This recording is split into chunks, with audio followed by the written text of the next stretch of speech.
What is going on, everyone? Welcome to another run here in American Truck Simulator. Today, well, I've got the new version of the K100 here from Cyrus the Virus.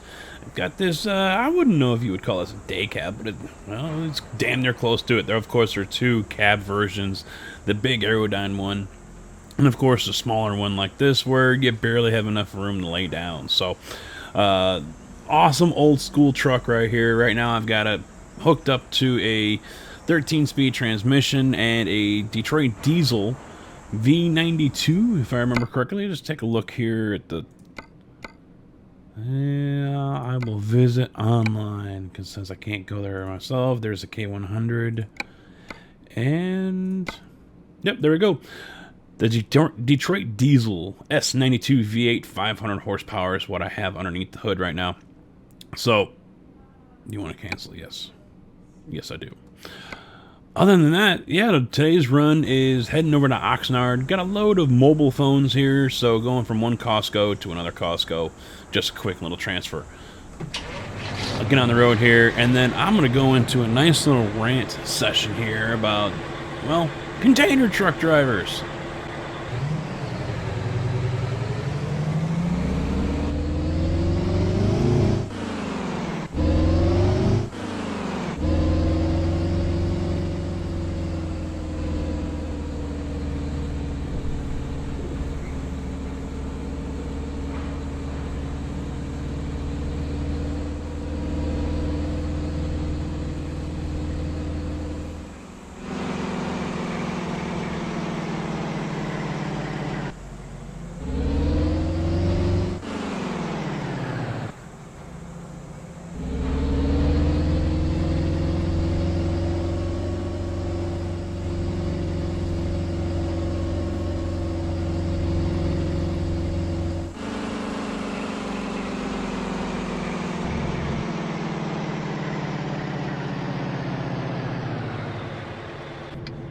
Get inside the cab here. Two interior options. One's regular and one's called custom. And so the custom one looks like it's definitely something out of the 70s. And yeah, I'm going to pass on that one. And I know GPS is telling me to go one other way, but I'm going to change it up today. I'm going to go a little different. But anyway.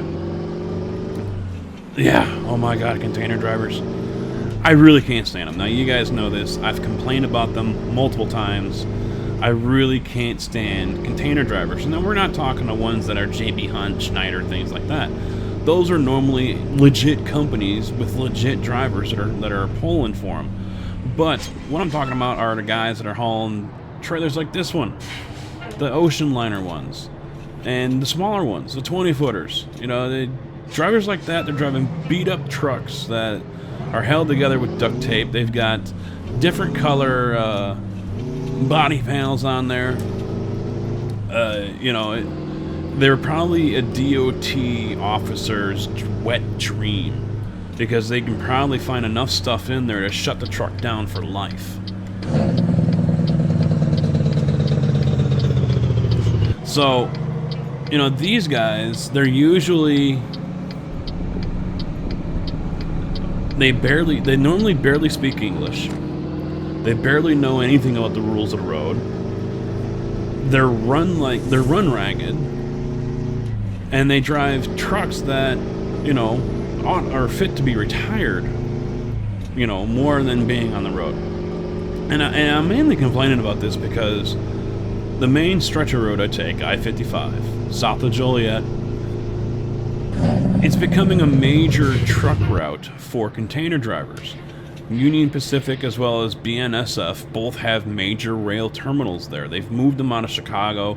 They've consolidated them because they can get train traffic in and out and down the line faster than they can while they're in the city of Chicago, because they have to deal with such a huge amount of volume of traffic. Not just Metra and Amtrak, the local commuter lines around here, but also, you know, varying rules and things they have to deal with while they are in town, whether it's, you know, not able to block a crossing for a certain amount of time, or dealing with crossovers with other railroad companies, things like that. It's you know, logistically a nightmare. So what they've been doing is they've been routing a lot of traffic around Chicago into these other intermodal terminals outside of the Chicago area in the suburbs. So what's happened because of that is the container traffic has just skyrocketed down I-55. And to kind of combat this, they did redo one of the major interchanges where all this traffic is going to be getting on and off Arsenal Road. Major rebuild project there. But the downside is they didn't do anything to the road itself. And wow, does this get narrow. Holy crap. They didn't do anything to I-55 itself. So not only do we have a huge boom in regular car traffic because of suburban sprawl out to varying suburbs out there, the suburban country, as I call it, because you know, you go to the end of the subdivision and it's a cornfield. So you got suburban country, which is just booming. People are moving out of the city, moving out of the metropolitan area out to smaller towns like these out here because they like the quiet life. They like being able to actually see the stars and not all the light pollution that blocks out all of the stars. So they're moving out here, and you add in them. Oh, hello, dude. Okay, I just got screwed. So you add in all of them, as well as all the extra trucks now because of the warehouses that are going up, the intermodal terminals, the new factories, plants, what have you. And yeah, 55 has gotten really, really crowded and really congested real quick. And it's only going to get worse because now there's another building going up in the south suburbs. And this thing is half a mile long. And that's going to be a crap load of dock doors. And there's another one that's going to be a quarter-mile long, just north of that. So, I mean, it's only going to get worse. And I'm telling the wife this, and I said, we're going to have to find a new way here in a matter of a couple of years because this is just going to get so bad. It's going to get so clogged that, you know, you're going to be an insane person to even think about coming down this road. Not to mention, when they add in the new Ileana tollway that has been approved and eventually they will start working on, which is going to go from I-55 just outside Wilmington, Illinois, over to I-65 in Indiana.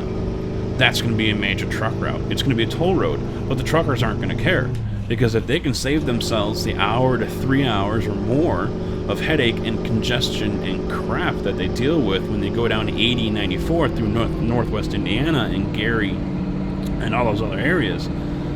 If they can get over to 65 and save themselves a little bit, but it's going to cost them a couple of bucks, they'll do it. I mean, no one thought they would take I-355 to get down to 80, but they do. So the same thing's going to happen here. So add in that traffic. And you're basically looking at a recipe for a major headache and major disaster. So if any of you guys are going to be coming through Illinois and it's the weekday afternoon, avoid I-55 if you can. You might get lucky, you might be able to breeze right through, but then again, you get around Arsenal Road and you're hitting the brakes like I saw on the way home today. It's about 3 mile backup. Just hitting the brakes because one, no one knows how to merge, and two, one person, and I saw this person exiting just after Arsenal Road, so the damage was already done. One person was just putzing along. Can I get a witness from the congregation? And I have no idea why that alert just went off.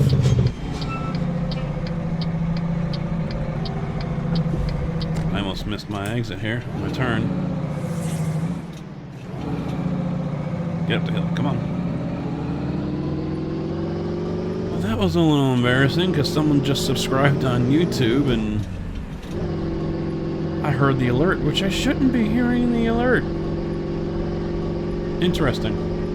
Anyway, so, you know, it's unfortunate that projects like this don't happen the way you or I might think they would. You know, you would think you would want to plan ahead. You know you're doing all this. You know all this stuff is going up, you warehouses and terminals and this and that and whatever, you would try to plan ahead. Why not widen 55 right now? Just do it, because you know you're going to have to. Why put it off? All you're going to do is give everyone else a major headache, cost millions in revenue and downtime for all the drivers that are going to come through there, as well as the increased safety risk for everyone that's going to travel along that road because of the congestion that's going to be so bad. You're just endangering lives, and you're going to be wasting millions of dollars. Just do it. But no, we're going to put it off. We're going to ignore the ticking time bomb that we see right there in front of our eyes. We're going to ignore it. And we're going to allow all this urban sprawl to go on, and then wait until that infection is so big and so cancerous, then we'll go ahead and start thinking about doing something. I really just don't understand the mindset behind that. I understand it's not going to be a cheap project. It's not. A lot of the area has built up. So, you're really going to be shoehorning 6 lanes in there.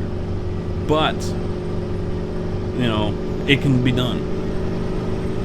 They did it in Chicago when they widened the Dan Ryan and other areas. They can do it here. You still have a median there.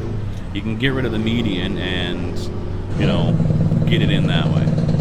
Now, the one thing to keep in mind, though, is, when you're driving around and you see choke points like that, and, I should write DOT or, whatever, zoning, planning, or who's ever in charge of all that stuff. I should, write them a letter and maybe draw up a plan for them, because I think I can do a better job at designing that. Be careful with that. I think it was a guy out in Washington State. He drew up plans, and I don't remember what it was. It was for a road, I believe, like an off-ramp or bridge or something like that. He drew up plans for something, and he got hit with a fine of like $500 or something. They fined him because he was practicing architecture without a license or something, crap like that. So, all right, wait a minute. This average Joe Schmo, actually put pen to paper, came up with a better plan and a better idea than what your high-priced internal office or, third-party, group that you paid your blue ribbon committee crap for. And they came up with a better idea and in less time. And what do? You turn around and you take them to court. That's just brilliant. Real damn brilliant. And I completely got off the original subject about venting and ranting about container drivers, but I had one guy already this week here. He's hanging out in the left lane. Just hanging there. Doesn't need to be there. Just hanging there. And I see him look over in his driver mirror. I stick my hand out and go, kind of wave it going, what the hell? And I point over to the right. This son of a bitch decides to brake check me. Motherfucker, you're in the goddamn left lane. What the hell you doing? You're lucky I'm not a cop. I would have thrown on the lights for you. So, after he brake checks me, he guns it. So now he's speeding. He's over the speed limit. He's flying down the road now. In traffic, mind you. And then he finally passes someone after a few minutes and then moves over. The whole time, he's looking in his mirror, rolling down his window, and trying to yell at me as we pass him by. He had some choice words. I mean, we couldn't hear what he said because we were flying by him, but, you're going to get all pissed off with me because I'm telling you to move the hell over because you're just hanging out in the left lane like an idiot. Get bent. I don't know who you bribed to get your license, but, yeah, you both need to be punched. But alright guys, that is going to be it for now. Thank you for watching. Hopefully you enjoyed my ranting and raving. And if you guys have had issues with container drivers, go ahead. Feel free to comment down below and say, yeah, they suck. I understand. It's something that we need. These things carry a lot of products that we all use every day. Case in point, cell phones. So, it has to be done, but you know what? Man, what's the cost? I ask you, what is the cost? Alright guys, that is it for now.